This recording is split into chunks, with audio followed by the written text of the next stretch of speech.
तू ही तो जन्नत मेरी, तू ही मेरा जुनून, तू ही तो मन्नत मेरी, तू ही रूह का सुकून, तू ही अखियों।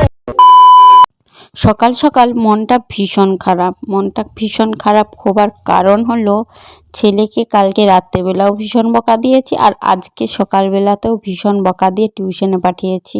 কারণ একদমই ঘুম থেকে উঠতেও চাইছে না আর উপরন্তু ব্রাশও করতে চাইছে না, তাড়াতাড়ি ভীষণই দেরি হয়ে যাচ্ছে আর অঙ্ক আর লেখা একদমই করতে চাইছে না। তার জন্যই সকাল থেকেই বা কাল থেকে রাত থেকেই বকা খাচ্ছে। যাই হোক, তার জন্যই মনটা ভীষণই খারাপ, কারণ ছেলেকে বকা দেওয়ার সময় বকা দিয়ে দিই বা একটু ধমকা যা করার করে দিই, কিন্তু তারপরে উপরন্তু মনটা মায়েরই খারাপ হয়। সেটা যে কোনো মায়েরই, ছেলেকে কোনো কারণে বকলে বা এক ঘা দু ঘা দিলে কিন্তু তারপরে পরবর্তী মুহূর্তে সব থেকে মন খারাপ কিন্তু মায়েরই হয়। সেই রকম আমারও হয়। ভীষণ মন খারাপ করছিল আর মনে হচ্ছিল এক্ষুনি কান্না করে দিব। আর দেখো সকাল সকাল নিয়ে বসে পড়েছি ব্ল্যাক কফি আর এদিকে খাচ্ছি গরম জল। কারণ কত দিন ধরে ডায়েটও ঠিকঠাক করছি না, ব্যায়ামও করছি না। ভাবলাম যে ডায়েটটা শুরু করি, কিন্তু ডায়েট শুরু করার আগেই আবার কন্টিনিউ নেমন্ত্রণ, বিয়ে বাড়ি, এটা সেটা লেগেই আছে। তাহলে আর কি ডায়েট করব, তবুও ডায়েটটা শুরু করতে হবে। দেখো তোমাদের সাথে শেয়ার করছি কফিটা। যাই হোক, তোমাদেরকে তো ভিডিও এন্ট্রি দিতেই ভুলে গেছি। নমস্কার সকলকে শুভ সকাল জানিয়ে আমার নতুন আরেকটা ভিডিও শুরু করছি। সকলে কেমন আছো? আশা করি ভালো আছো আর আমিও মোটামুটি আছি। প্রথমেই তো বললাম মনটা সকাল থেকেই খারাপ।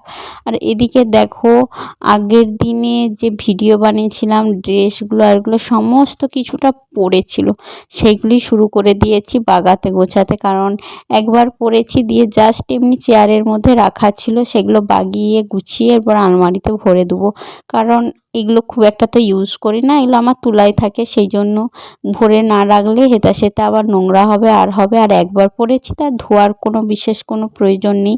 সেই জন্যেই এইগুলোকে গোছ করতে, বাগাতে গুছাতে বা রুমটাকেও বাগাতে গুছাতে পরিষ্কার করতে লেগে পড়েছি একদম সকাল সকাল। আর এগুলো নিজের কাজ নিজেকে তো করতেই হবে, কারণ আমার তো আর করে দিবার মতন সেরকম কেউ থাকে না। আর প্রত্যেকটা কাজই নিজের কাজ, ছেলের কাজ, সমস্ত কিছুই একা হাতেই করতে হয়। আর এদিকে আমি তোমাদের দাদাভাইয়ের যে ড্রেসটা পরেছিলাম, আমি পরিনি, এটা আমার ছেলে একটা ভিডিও বানিয়েছিল। সেইটা আমার যে পেজ আছে, কেউ জানো না কি জানি না, আমার একটা পেজ আছে সঞ্চিতা বলে, ফেসবুক পেজ আছে, সেইখানেতে আমি পোস্ট করেছি আর ইনস্টাগ্রামেতেও পোস্ট করেছি একটা ভিডিও আমার ছেলে বানিয়েছে সেইটা। আর ফেসবুকে এমনি মেন যে প্রোফাইল পেজটা সেইটাতে পোস্ট করা হয়নি। সেটা পরেছিল, সেগুলোই টুপিটা ড্রেসটাও একটু গুছিয়ে বাগিয়ে রাখছিলাম। আর এদিকে তারপরে শুরু করে দিয়েছি আমি ঝাঁটাতে। রুমটাকে ঝাঁটি বাগিয়ে পরিষ্কার করে দিয়ে পুরো উপরটাকে বাগিয়ে নেব। তারপরে যে জামা কাপড় কিছু আছে, একটু রোদ বেরিয়েছে, কালকে যে জামা কাপড়গুলো শোকায়নি সেগুলো সমস্ত কিছু ছাদে মিলে দিতে যাব। আর বেশিরভাগ দিনই আমি করি ওপরের কাজ, মানে ওপরে ঝাঁটানো মোছা যা যে কাজ থাকে সেইটা আমি করি। আর মা করে নিচের, মানে শাশুড়ি মা করে বেশিরভাগ সকালে নিচের কাজ। কারণ শাশুড়ি মা সকাল সকাল ঘুম থেকে উঠে সে সকালবেলায় যে আমাদের উঠানে গোবর দেওয়া হয় সেটা, তারপর যা যে বাসি পাট থাকে সেগুলো সমস্ত কিছু করে। আর আমি একটু দেরি করি ছেলেকে নিয়ে উঠে, তারপরে ছেলেকে টিউশন পাঠিয়ে বাকি কাজে লাগি। ভাবছি আবার শুরু করব, ব্যায়াম তো ছেড়েই দিয়েছি, যাকে বলে একদমই ইচ্ছা করছে না। যাই হোক, তারপর ছাদে চলে এসেছি। আর এই শাড়িটা আমি বেশ কিছুদিন আগেই পরেছিলাম আমার বাবার বাড়িতে মকর সংক্রান্তির দিনে, দিয়ে সেই থেকে আমার রয়ে গিয়েছে। আর রোদেও দেওয়া হচ্ছে না আর আলমারিতে ভরাও হচ্ছে না। আর বিয়ে বাড়ি গেছিলাম, সেইগুলো অলরেডি না রোদে দিয়ে আলমারিতে ভরে দিয়েছি, কিন্তু এইটা আলাদা জায়গায় রাখা ছিল, আমার খেয়াল ছিল না বলে। আর হঠাৎই চোখে পড়লো, ভাবলাম যে এটা আজকে রোদে দিয়ে দিই, দিয়ে আলমারিতে ভরে দেব। আর তাঁতের শাড়ি বা এমনি একটু ভালো শাড়ি আমি জাস্ট রোদ খাইয়ে আলমারিতে ভরে দিই। আর ওগুলো তো আর ধুই না, আর রোদ না খাওয়ালে আমার রাখতেও ইচ্ছা করে না। আর এদিকে দেখো এর আগের দিনের সমস্ত জামা প্যান্ট ছেলের আর তোমাদের দাদাভাইয়ের সোয়েটার, এইটা তো কন্টিনিউ আজ 3 দিন হয়ে গেল শুকাচ্ছে, এখনও পর্যন্ত শুকানোর নাম নেই। জানি না কিভাবে শুকাবে, তার জন্য আর ধুতেও ইচ্ছে করছে না। এখনও 2-3টে সোয়েটার পরে আছে, কবে যে ধুবো আর কিভাবে যে ধুবো আমি কিছুই খুঁজে পাচ্ছি না। উপরে সমস্ত কিছু কাজ সারা করে চলে এসেছিলাম সোজা নিচে রান্না করতে। আর এদিকে দেখো ছেলেকে আদর করছি। বললাম তো সকাল থেকে মনটা খারাপ ছিল, আর বলল যে আমি খুব ভালো করে মন দিয়ে লেখাপড়া করে নিয়েছি মা আমি টিউশনে, তার জন্য আদরও করছিলাম। আর এসে নিজের যেটুকু হোমওয়ার্ক বাকি ছিল সেইটাও সে ঠিকঠাকভাবে করে নিয়েছে তাড়াতাড়ি, তার জন্যই আদর করছিলাম। আর আদর না করা পর্যন্ত তারও মনটা ভালো নেই আর আমারও মনটা ভালো নেই। আর এদিকে আমি রান্না শুরু করে দিয়েছিলাম অলরেডি, আর এদিন রান্নাও প্রায় হয়েই গিয়েছে। তাড়াতাড়ি করেই করছি কারণ ছেলের স্কুল আছে কারণ প্রজাতন্ত্র দিবস ঠিকই, কিন্তু হলেও আছে ওদের স্কুলে খেলা, সেই জন্যই আজকে স্কুল আছে। আর এদিকে দেখো আমি কী কী রান্না করেছি বেগুন ভাজি, মাছের ঝাল, বিরির ডাল আর ফুলকপি আলু দিয়ে হচ্ছে তিল, কারণ একঘেয়েমি ফুলকপির তরকারি খেয়ে খেয়ে আর একদমই খেতে ইচ্ছে করে না, তার জন্যই তিল বানাচ্ছি। তারপরে দেখো ছেলেকে রেডি করে দিয়েছি স্কুলের জন্য, আর একদিকে ওকেও খাওয়াচ্ছি আর একদিকে আমিও খাচ্ছি, কারণ সকালবেলায় সেই কফি খেয়েছিলাম, তারপর থেকে কিন্তু আমার কিচ্ছু খাওয়া হয়নি। আর না খেলে এখন কন্টিনিউ দেখছি গ্যাস হয়ে যাচ্ছে। যদি কোনো কারণে সকালবেলায় খালি পেটে রয়ে যাচ্ছি তাহলে গ্যাস হয়ে যাচ্ছে, তার জন্যে খাওয়া হয়নি বলে আমিও খাচ্ছিলাম আর এইদিকে ওকেও খাওয়াচ্ছিলাম। কথায় বললে না 4 হাতে কাজ করা, সেই রকম আমার পরিস্থিতি। মাঝে মাঝে এইভাবেই 4 হাতে কাজ করতে হয়। আমি কেন, অনেক হাউসওয়াইফকেই এভাবে কাজ করতে হয়। তবুও কোনো হাউসওয়াইফ না শ্বশুরবাড়িতে কখনো কারোর মন পায় না। খুব কম হাউসওয়াইফই বলে যে আমি শাশুড়ি মায়ের বা বরের মন পেয়েছি।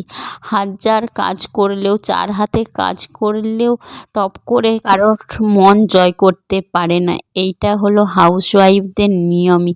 সে যতই যাই করুক না কেন, আমার অভিজ্ঞতার থেকে কোনো দিনও তার স্বামী বা শ্বশুর শাশুড়ি কারোরই টপ করে মন পাওয়া যায় না।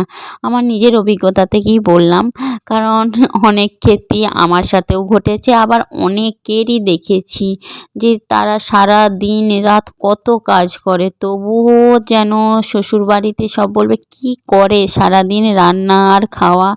এই রকম অনেককেই দেখেছি, আমার নিজের জীবনেও দেখেছি কিছু জিনিস। তবে হ্যাঁ, সমস্তটা কিন্তু আমার ক্ষেত্রে ঘটে সেইটা নয়। আমার ছেলেকে স্কুলে দিয়ে কিছু কাজ আছে সেরে তারপরে এসে তোমাদের সাথে দেখা করব। ছেলেকে স্কুলে দিয়ে চলেও এসেছি, আর তার সাথে ছিল বেশ কিছু কাজও, সেগুলোও সেরে নিয়েছি, কারণ বাইরের দিকটাও আমাকেই বেশিরভাগ সামলাতে হয়। আর ঘরে তো করতেই হয় অবশ্যই, হাউসওয়াইফ না করলে তো আর চলবে না। আর ছেলের এদিকে জামা প্যান্ট যা যা ছিল সেগুলোও ধুচ্ছিলাম। আর ছেলের 2টো ড্রেস, একটা হলো ব্লু কালারের যেটা পরে স্কুলে গেছে, আর একটা হলো সাদা রঙের যেটা ধুয়ে দিচ্ছিলাম আর কি। অলরেডি সেটা 2 দিন স্কুল হয়ে গেছে পরা, সেটা এরপর না ধুলে তো আর হবে না, সেইটাকে ধুয়ে উজালার মধ্যে একটু ডুবাচ্ছিলাম, কারণ সাদা ড্রেস একটু হালকা উজালা না দিলে কেমন একটা দেখতে লাগে। আবার আমার সেটা আবার দেখতে ভালো লাগে না, সাদাটা কীরকম একটা হয়ে যায় যেন লাল লাল পাড়া, আর উজালা দিয়ে দিলে সাদাটা ঠিকঠাক মনে হয় সাদা সাদাই আছে, তার জন্যেই দিয়ে দিচ্ছিলাম ছেলের ড্রেসগুলোতে উজালা। আর এদিকে জামা কাপড়ও মোটামুটি প্রায় ধোয়া হয়ে গেছে, এরপরে এগুলো ছাদে গিয়ে মেলবো। আর এই যে আমি যে ছাদটায় ধুচ্ছি এখানে কিন্তু আমাদের রোদ থাকে না, বেশিক্ষণ রোদ থাকে না, মোটামুটি 11টার পর রোদ আসে আর 1টা-1:30টার মধ্যেই রোদ কিন্তু চলে যায়, তার জন্য এই ছাদে মিলতেও পায় না। এগুলোকে আমাকে নিয়ে সেই উপরের ছাদে মিলতে যেতে হয়। তবে গ্রীষ্মকালে এখানে মিলা হয়ে যায়, কিন্তু শীতকালে তো এখানে একদমই রোদ থাকে না বলে এখানে মিলতে পায় না। আর এদিকে দেখো একদিনের শুকালো, মানে এর আগের দিনেরগুলো শুকালো, আর আজকে আবার মিলছে, আজকেরগুলো আবার কালকে শুকাবে। সকাল সকাল তো আর ঠান্ডা জলেতে জামা কাপড় ধোয়া যায় না, তার জন্য একদিনে জামা কাপড় শুকিয়ে ওঠে না। আর উপরন্তু একদমই রোদ নেই যাকে বলে। তবে হ্যাঁ, আজ কালকেও একটু রোদ বেরিয়েছিল আর আজকেও একটু রোদ বেরিয়েছে, মনে হচ্ছে এরপরে দিন কতক একটু রোদ বেরোবে। যাই হোক, সমস্ত কিছু সেরে নিই, তারপরে তোমাদের সাথে আবার দেখা করছি। সমস্ত কাজ সেরে চলে গিয়েছিলাম ছেলেকে স্কুল থেকে নিতে, আর নিয়ে চলেও এসেছিলাম। তারপরে একটু বসেও ছিলাম, আর এখন যাচ্ছি ছেলেকে নিয়ে ব্যায়ামের ক্লাসে। ব্যায়ামের ক্লাস থেকে সোজা যাব ছেলেকে নিয়ে মেলা দেখতে। দেখো ছেলেকে নিয়ে চলে এসেছি মেলা দেখতে। ব্যায়ামের ক্লাস আর তোমাদের সাথে তো আর কোনো কিছু শেয়ার করার সেরকম নেই বলে করলাম না। আর এদিকে ছেলেকে নিয়ে আমি একাই এসেছি মেলা দেখতে। বাবা বাইরে থাকে, ছেলের ইচ্ছা করে ঘুরতে মেলা দেখতে। সেখানে মা হয়েই তো সমস্ত দায়িত্ব পালন করতে হবে, বাবা এবং মায়ের দুজনের দায়িত্বই তো পালন করতে হবে। এইটাই আমাদের জীবন, একজন প্রবাসীর বউদের এটাই জীবন। তার সন্তানের সুখের জন্য একটা মাকে তার বাবার এবং মায়ের দুজনেরই দায়িত্ব কর্তব্য পালন করতে হয়। এই কষ্টটা না সবাই বুঝবে না, যারা জানে যাদের হয় তারাই বুঝে। আর এদিকে দেখো আমার ছেলে একটা নিল খেলনা, দেখতেই পেলে আমি দেখালাম তোমাদের সাথে, একটু ভিডিও শেয়ার করলাম। আর তারপরে মা আর ছেলে ঘুরছিলাম, একটু ঘুরতে ঘুরতে ছেলে দেখো চলে এসেছে খেতে, ডিমের চপ খাবে। তার ভীষণ প্রিয় ডিমের চপ, তার জন্যই তাকে একটা ডিমের চপ খাওয়ালাম। আর আমিও কিছু খাবো নাই ভাবলাম, কিন্তু দিয়ে জাস্ট ভাবলাম যে গোটা কত ফুচকা খাই। আর তার মাঝে তোমাদের দাদাভাইও একবার ফোন করেছিল, বলছে কোথায় আছো? আমি বললাম ছেলেকে দিয়ে মেলা দেখতে এসেছি। মনটা একদিকে ভীষণ খারাপ, কারণ যতই হোক একাকী আর ঘুরতে ভালো লাগে, কিন্তু সন্তানের জন্যে মাকে সমস্ত কিছুই সহ্য করতে হয় মুখ বুজে। এই জিনিসটা সমস্ত দিক থেকেই বুঝে গেছি। একজন মা হিসাবে একজন সন্তানের জন্য একটা মাকে সমস্ত কিছু মুখ বুঝে সহ্য করতে হয়, যতই কষ্ট হোক, যতই খারাপ লাগুক। মেলা হচ্ছে আমাদের এখানে, যেখানে ছেলের ব্যায়ামের ক্লাস হয়। তবে আজকে এখানে ব্যায়ামের ক্লাস হয়নি, একটু দূরে হয়েছিল। মনটা খারাপ ছিল ভীষণই, কারণ সত্যি একাকে মেলা দেখতে ইচ্ছা করছিল না, ঘুরতেও ইচ্ছা করছিল না। তবুও ছেলের জন্য একটু ঘুরছিলাম। তবে একটু ঘুরতে আসার ইচ্ছা আছে, কিন্তু সেরকম কোনো সঙ্গীও নেই যে কার সাথে আসবো। সেরকম যদি মা আসতে চায়, মানে শাশুড়ি মা যদি আসতে চায়, তাহলে দেখবো, নিয়ে আসার ইচ্ছা আছে, না হলে আর ঘোরা হবে না। কারণ তোমাদের দাদাভাইকে ছাড়া সত্যি আমার কোথাও সেরকম ঘুরতেও ইচ্ছা করে না, আর যেতেও ইচ্ছা করে না। যাই হোক, আমাদের মোটামুটি মেলা তোলা ঘোরা কমপ্লিট হয়ে গেছে। ছেলে খেলনা নিয়ে নিয়েছে, আর আমিও গোটা কত বাড়ির জন্যে নিয়েছি, যে পাঁশকুড়ার চপ হয় না, সেইগুলোই নিয়েছি। ছেলের হাতটা শক্তভাবেই ধরেছিলাম, কারণ ছোট ছেলে একটু ভিড়ও হতে শুরু করে দিয়েছে অলরেডি, তার জন্যে। আর রাস্তায় এত পরিমাণ ভিড়, ধারণার বাইরে। গাড়ি নিয়ে স্কুটি নিয়ে পেরানো একদম মুশকিল। দেখো আমরা বাড়ি চলে যাই। ভিডিওটা আজকে এই পর্যন্ত।